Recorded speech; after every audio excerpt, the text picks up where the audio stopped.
The biggest challenge I faced so far on my system design project has just been kind of getting comfortable working with an inherited code base.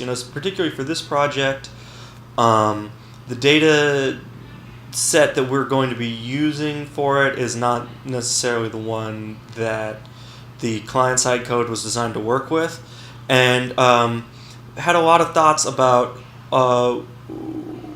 what about the data schema we're supposed to change, what things aren't necessary will drag performance.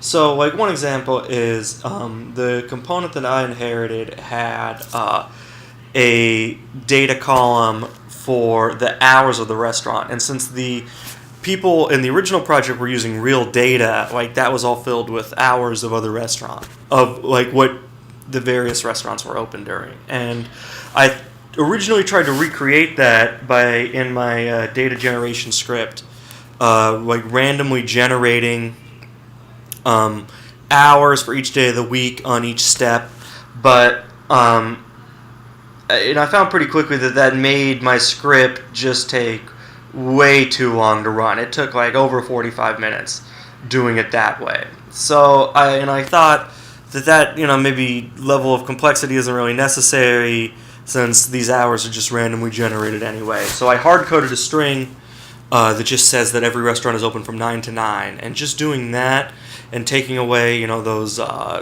14 calls to math.random every step, it cut my data generation time from about 45 minutes to about 30 minutes. And then another optimization that I found pretty early on was the value of using indexes in for the databases and the columns that I want to query. So when I originally generated the data and put the data into MongoDB and Postgres database, the times to query just one record by ID from Mongo was 27 seconds, and from Postgres it was 14 seconds, with 10 million records in each data set. And then just by putting in the index, I was able to cut that time from 27 seconds in Mongo to 3 milliseconds. And I was able to cut it from 14 seconds in Postgres to 0.6 milliseconds. So, I learned from that just how powerful these little tools, that are built into the database can be.